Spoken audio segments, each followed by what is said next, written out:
by using the word science when they have not adhered to the scientific method, there is a qualification and definition for that very thing. That is, by definition, pseudoscience. You're a pseudoscientist, Becky.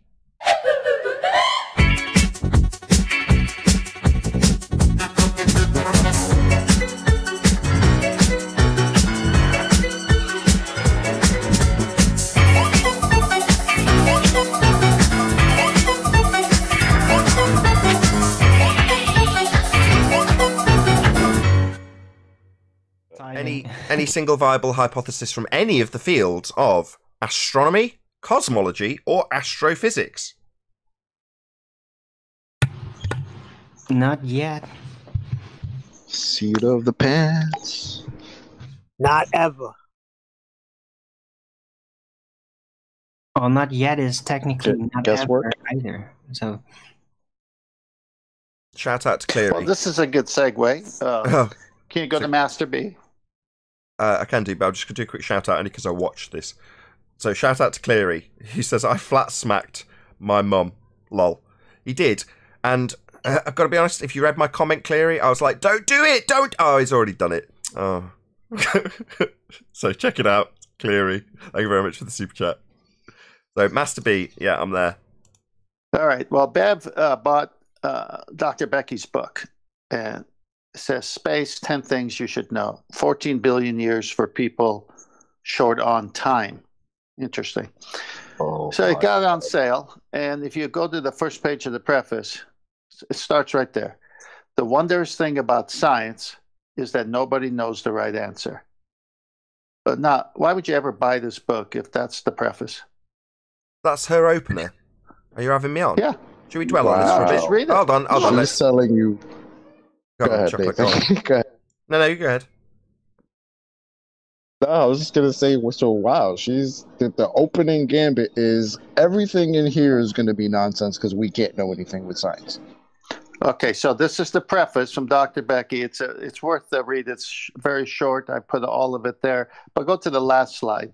This is our good old friend Neil deGrasse Tyson, and he says, when different experiments give you the same result, it is no longer subject to your opinion.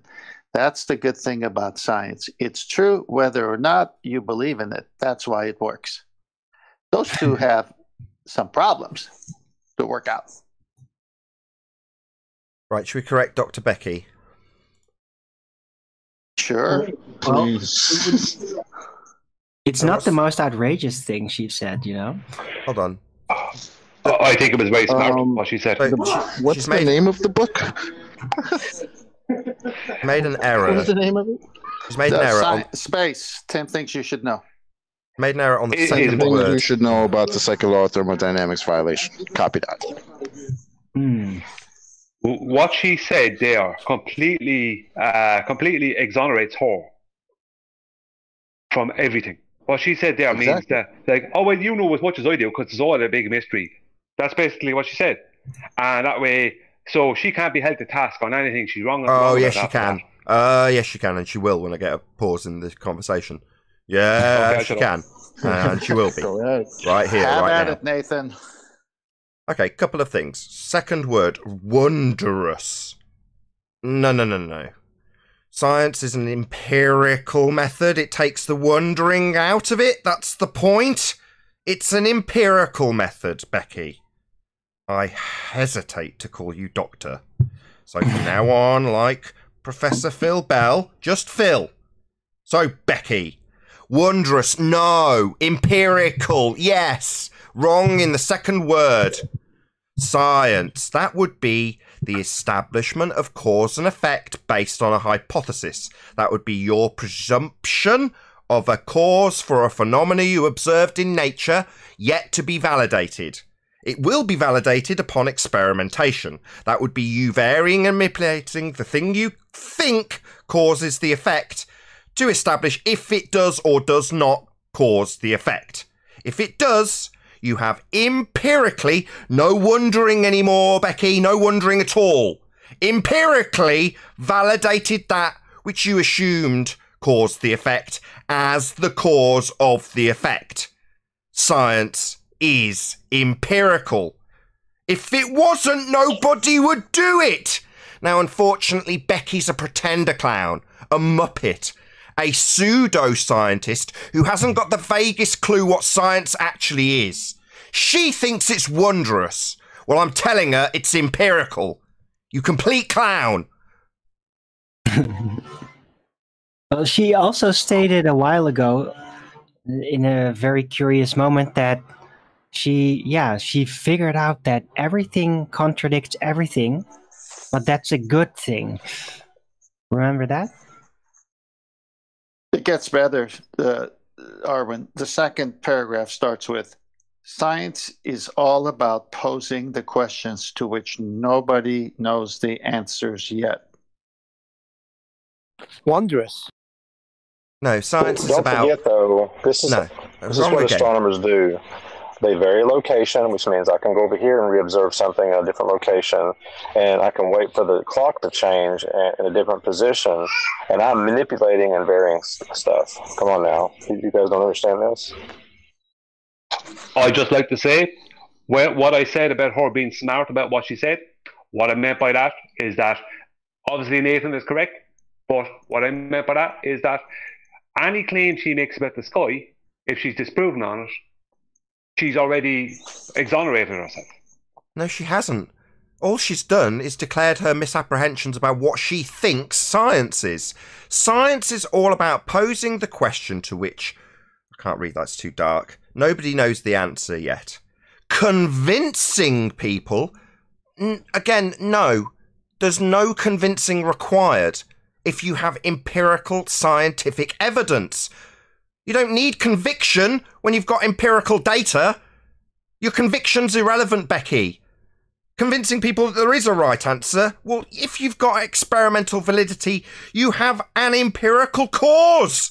You don't need to convince them. You don't need to tell them it's right. It is right. It's been validated scientifically. Theory is based on scientific experimentation, not about what you've convinced people's right. You build a theory after you do experimentation. That's what a scientific theory is, Becky. You and your colloquial use of this word when you're prefacing what science is an absolutely outrageous statement to make. You should be stripped of all accreditation. Theory is based on scientific validity, which is acquired by systematic experimentation based on a hypothesis after observing natural phenomena for which you want to acquire the cause of it. Once you've acquired the cause of it, you can build a theory. She's clueless. They all are. I'm sure she'll get right on that after checking her emails to iTunes. There's more pages. I take it there's more outrageous stuff for me to get my blood boiling about in this little Yes. book. What's the next page? Yes. Yeah, there's all kinds of stuff here. Was there something on the next page, or was that it? Well, let me go on here. Talking in the same one, science is all about posing the questions to which nobody knows the answers yet. Convincing people that there is a right answer. Okay. Based on evidence and facts you, your colleagues, and your predecessors have collected to build a theory of the previously unexplained is the crucial bit.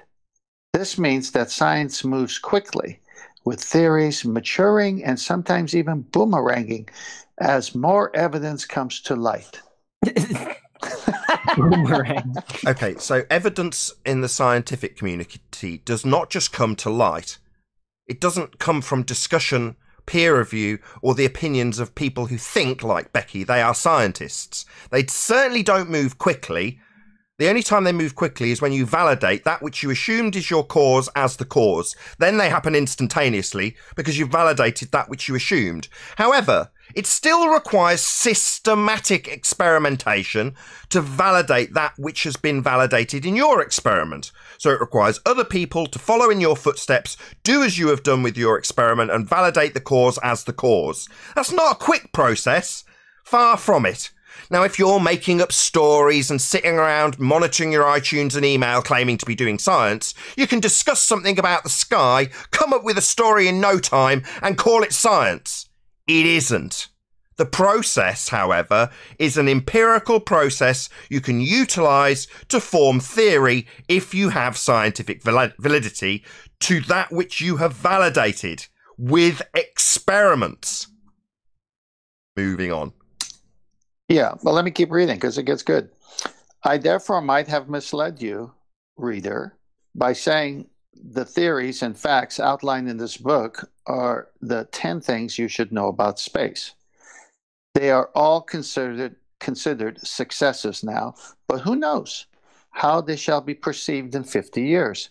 Perhaps our current theory of dark matter will be scoffed at by future generations, akin, here it comes, to our current disbelief that learned minds once thought the Earth was at the center of the universe or the atom could be split. Yet that doesn't mean we shouldn't treasure this knowledge now and wonders of our world that it lays here. Oh, she just thinks that the dark matter theory is a scientific theory. Oh, well, Becky, let me be the first to correct you. That's absolutely not a scientific theory. It has not gone through the scientific method. The most you can do is observe phenomena. Not a theory. This is not science. They take liberty with the word science and make it mean something it's not. No. By using the word science when they have not adhered to the scientific method, there is a qualification and definition for that very thing. That is, by definition, pseudoscience. You're a pseudoscientist, Becky. Yep. There's a lot more, but I think that's enough. I mean, everything else kills her. Isn't Albert Einstein's theory of general relativity considered by mainstream science as an actual theory? What, pseudo-Ramonian force space, you mean?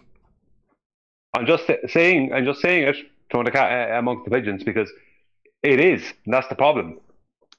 These things that aren't proper scientific theories are being labelled as. No, they're not. No, it's labelled pseudo-Ramonian force space. It's very much labelled and categorised as pseudo. Precisely what it is.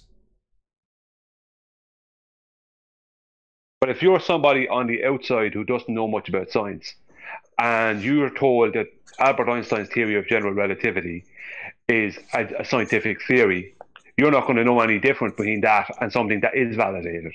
You don't need the word scientific, you just say the word theory like Becky's done, claiming to be a scientist, and people believe you've got empirical evidence because you were taught in 5th grade what the scientific method entailed and what it produced. That would be empirical data. So when someone like Becky hijacks this terminology as the pseudoscientist that she is and says that she's got a theory, people automatically assume that she's got some sort of empirical evidence for what she claims, with this fast-moving, fast pace of people talking to each other to come up with their theories, which aren't scientific.